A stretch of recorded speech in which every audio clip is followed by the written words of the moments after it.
Hey, what's up, YouTube? It's Richie from Boston. Today is the 14th of February, 2026, and you need to expect that any day now we will be attacking Iran, meaning Israel will be attacking Iran and forcing the United States military to attack Iran, because if they don't, they'll force the release of the rest of the Epstein files, which will show you exactly how many of these people are exactly what we've been telling you about for a couple of decades now. Now people are finally paying attention, and what gets me the most is they're like, where are the arrests? There won't be any arrest. There won't be any arrest. Nobody of consequence will get arrested. They'll throw a few bones here and there to make it look like they're actually delivering justice, but they won't be. Look at that. Guess what I was doing today? Yep, working on my truck. That's the exact same thing that the mainstream keeps showing of Trump. So whatever Trump has, I have it too, but I had it first, I think. But whatever. At any rate, let's get into this, shall we?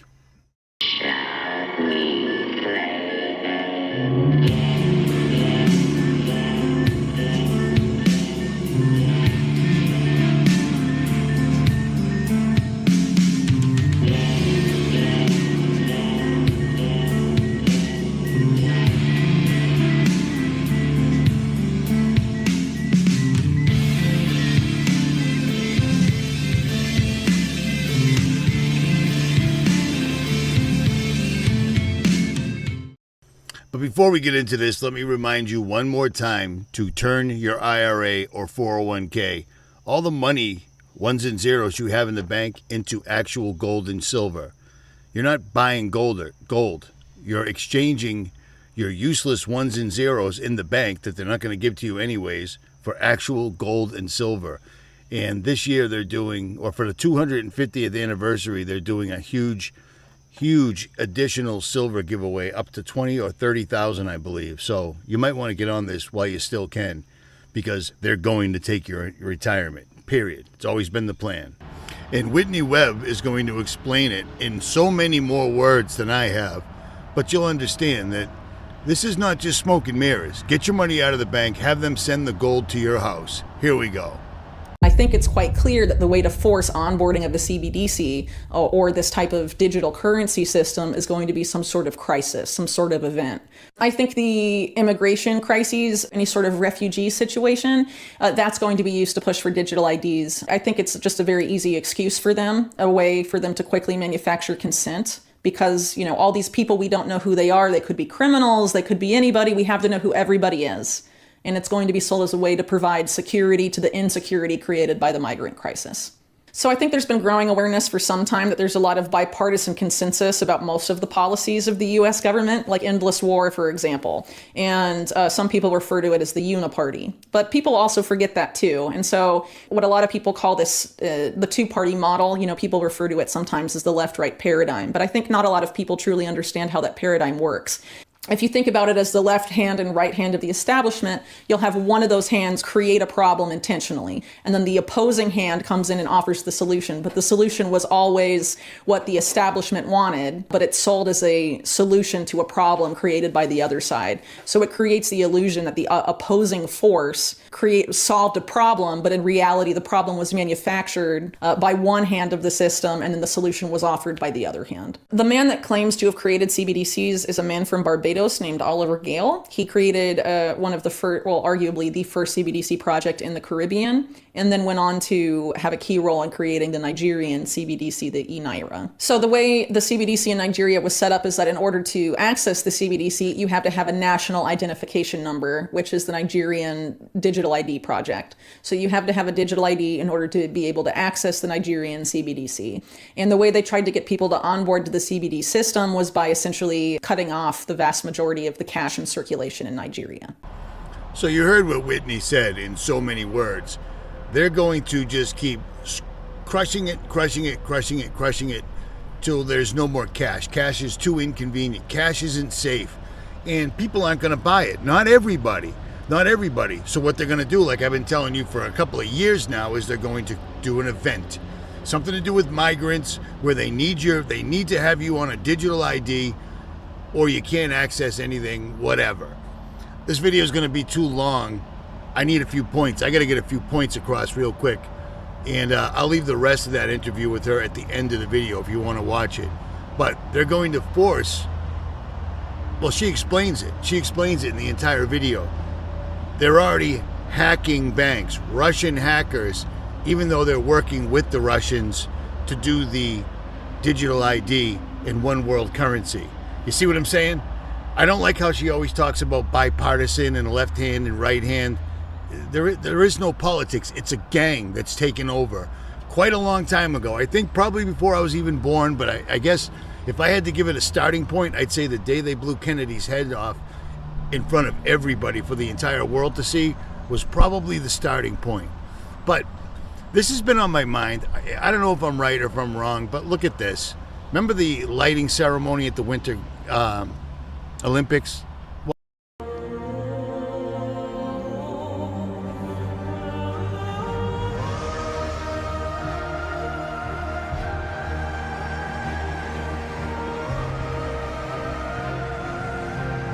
It's a functioning machine, it's called it, and it's going to perform, if you will, for visitors throughout the games.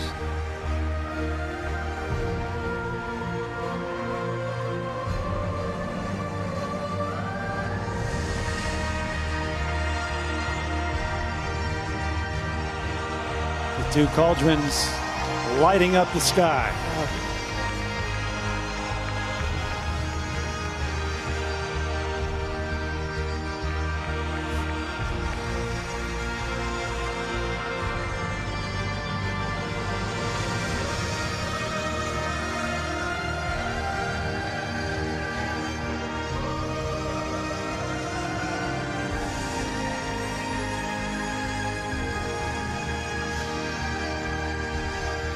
First thing that came to mind was this.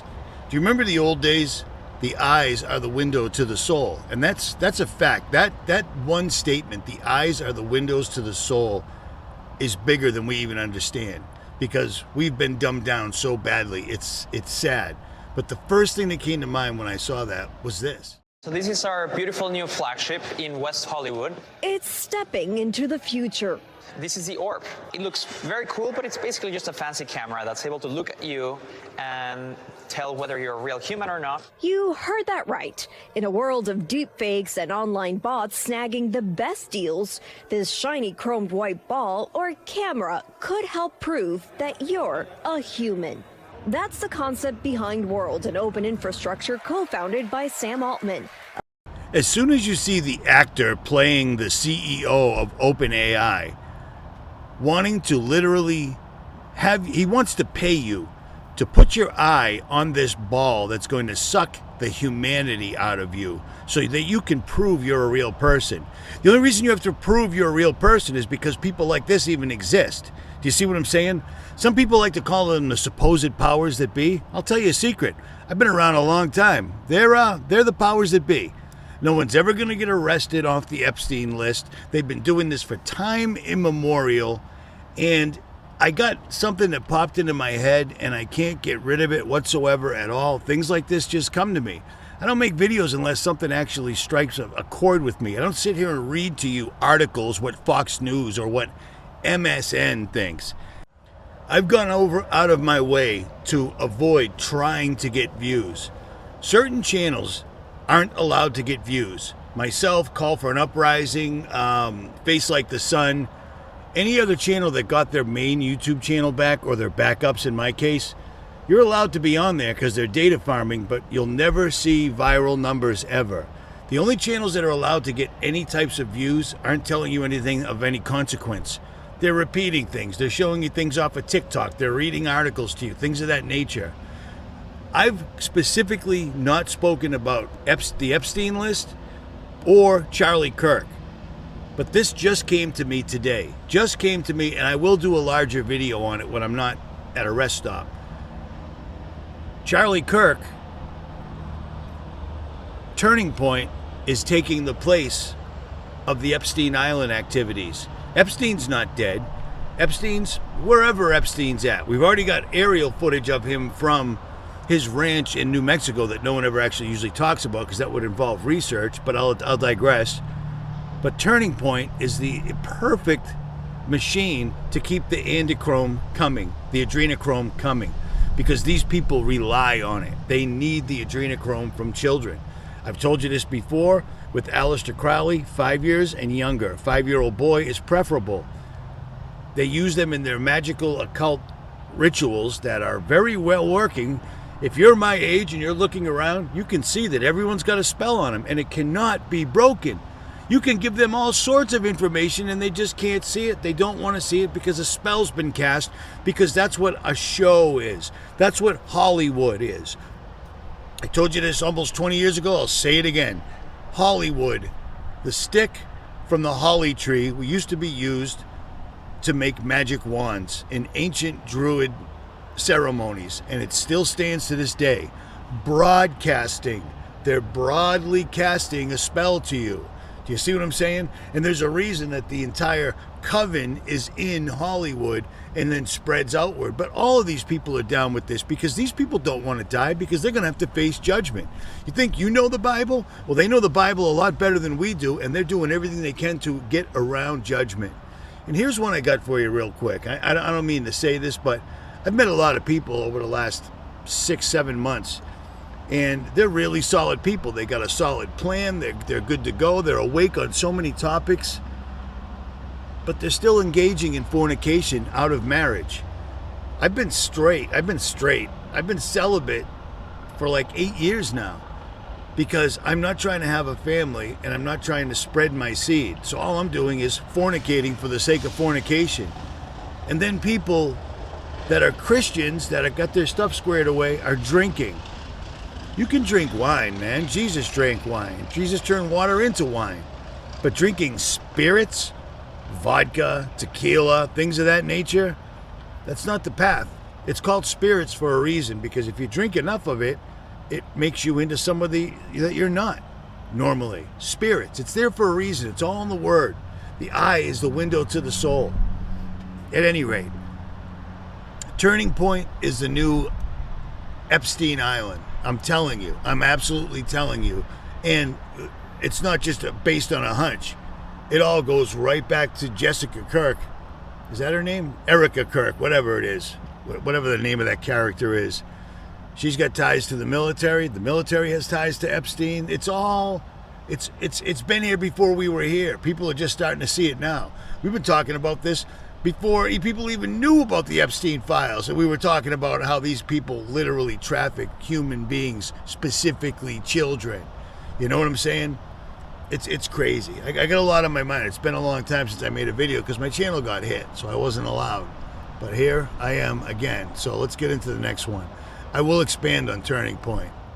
And so despite the fact that they created these conditions to coerce people into using the CBDC, the populace resists. And that suggests that the idea of CBDCs being a tool for financial inclusion, the public doesn't seem to believe that, right? In Nigeria, these people that ostensibly suffer from this identity gap, that suffer from financial exclusion, don't want the financial inclusion that they're being offered by the CBDC. They don't see any real benefit. They see it as a tool of the state. And the state in Nigeria and in other African countries where, these sort of systems are being rolled out, the governments have abused these systems to go after journalists or other people and violate human rights and all sorts of things. So it's not a tool for increased human rights. It's not a tool for increased inclusion. It's inherently exclusionary, and it's a surveillance tool. So if Nigeria's tactic of, drastically reducing the amount of cash in circulation didn't work, then I think it's quite clear that the way to force onboarding of a CBDC is going to be some sort of crisis, some sort of event where people will be made an offer they can't refuse, essentially. Whatever that crisis is that creates the situation where people will have, very little choice but to onboard to this new digital currency system, it could manifest in a number of ways, but regardless of how it manifests, what the narrative is going to be is that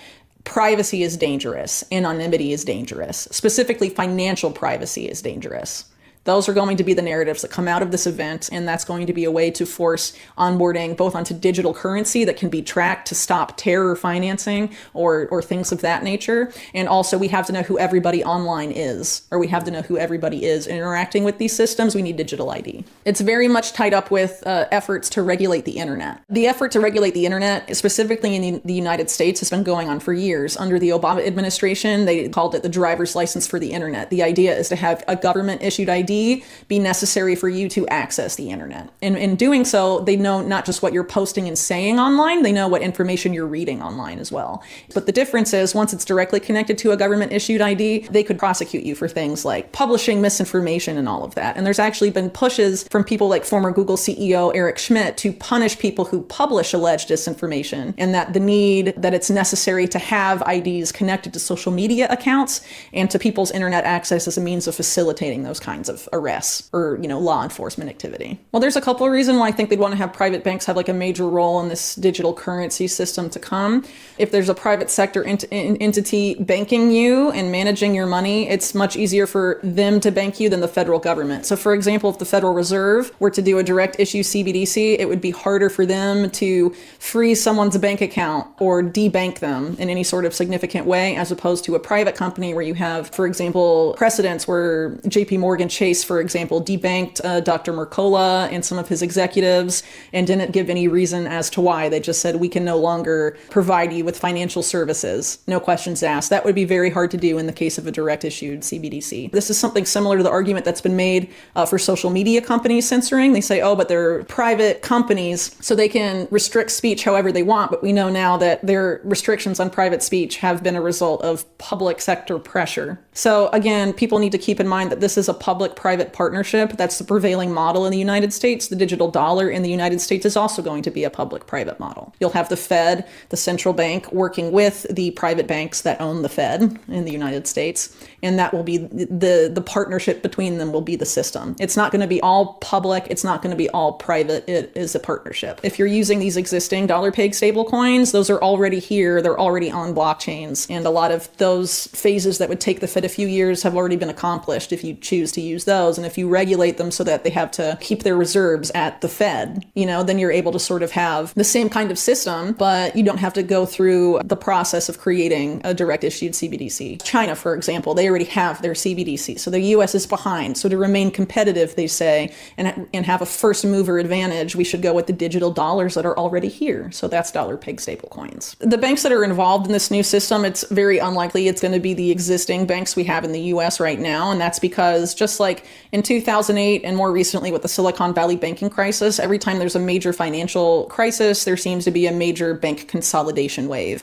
And you have Janet Yellen, the Treasury Secretary, saying during the Silicon Valley bank crisis, in front of Congress, that they're essentially only going to rescue systemically important banks, which is a designator that Yellen can just, she essentially decides who's a bank worth saving and who's not. And this is sort of the perpetuation of the too big to fail model that we heard about in 2008. So one indication this system is being rolled out in this way is looking at the people developing the infrastructure and what type of digital currencies they're supporting. So one of the biggest developers right now of CBDCs is this company called R3 that's backed by some of the biggest Wall Street banks in the world. And they were named by Central Banking Magazine as the CBDC Partner of the Year last year. And then they're developing a litany of CBDCs for countries all around the world. That's just one part of what they do. They have this thing they call a digital currency accelerator. And the three types of digital currencies R3 develops are CBDCs, stable coins, and tokenized deposit tokens. And some banks in the US have already rolled out deposit tokens. Citigroup, JP Morgan. JP Morgan actually had a research paper out last year about how CBDCs are inferior to deposit tokens and how deposit tokens are better. So Oliver Gale, who defines himself as the founder of CBDCs, has more recently co-founded a company called Fluent Finance. What Fluent Finance is, they attempt to create a trustworthy dollar-pegged stablecoin that they call US Plus. And it's sort of framed as an answer to dollar-pegged stablecoins like Tether that have been controversial for having opaque reserves. So the whole thing about US Plus is having trackable reserves in real time and all of this. And so it's an attempt to create a very extremely trustworthy and backed by a consortium of banks, a bank-led US dollar pegged stablecoin. So if the inventor of CBDCs is moving into stablecoins, he probably knows that there's something there. So one thing that gets overlooked a lot with 𝗙𝗲𝗍𝗍 and some of these other related simulations about coming cyber attacks is that they seem to involve the big banks. And some of them even involve central banks. There's a major theme of banking here, which I think has been unfortunately overlooked, and it sort of implies that one of these cyber attacks of the cyber pandemic will be on the financial system to some degree. So for example, if you look at 𝗙𝗲𝗍𝗍, it was the WEF, but it was done in partnership with Russia's largest bank, 𝗙𝗲𝗯, and was one of the opening speakers of it was the Russian prime minister, things like that, which is in direct contrast, for example, to the supposed Russian hacker narrative that's been propagated extensively in US mainstream media. The US government had no problem and no criticism participating in 𝗙𝗲𝗍𝗍 and no criticism of the WEF for co-hosting their cyber attack simulation with the supposed hackers at large that supposedly interfered in the US elections. They said that they did that? Well, okay, so in 2016 and 2020, there were a lot of narratives propagated by US mainstream media about Russian hackers, and none of those mainstream media outlets criticized the WEF for doing their big cyber attack simulation in partnership with the Russian government. Oh, they did it with the Russian government? Yeah, 𝗙𝗲𝗍𝗍𝗍 was the WEF and subsidiary of 𝗙𝗲𝗯, Russia's largest privately owned bank, and also the Russian prime minister gave like the opening remarks, and it was affiliated to some degree with the Russian government, yeah. So there's been a few entities besides the WEF that have sort of gamed out these cyber attack simulations in a very significant way. One of them is the Financial Services ISAC, or Information Sharing and Analysis Center, which is essentially the biggest private banks in the United States coming together to share information and plan shared responses to potential crises, including a cyber attack on the financial system. And FS ISAC is affiliated to an extent with the WEF and also with the Carnegie Endowment. And the Carnegie Endowment has similarly charted out potential solutions if and when there is a major cyber attack on the financial system, and they did so in partnership with the Federal Reserve, the European Central Bank, and some of the biggest private banks in the world like JP Chase. Their proposed solution is to merge banks, banking regulators, and intelligence agencies as far as information sharing and analysis goes. So that's essentially having banks share your private transaction data directly with the CIA or any other US intelligence agency that asks. Just kind of like a digital fusion center, an updated version of it. Yes. Mm-hmm. Yeah. Doing so is inherently unconstitutional. People would not consent to that if it were not for a major crisis that affects the banking sector. Oftentimes they try and pilot these solutions before they're actually implemented, and if there isn't sufficient onboarding or uptake by the public, invariably an event comes along that creates fear and panic among the public to a very significant degree, and they begin clamoring for solutions to this problem that's causing the fear and panic, and the solution is often something that's been tested or pitched years prior.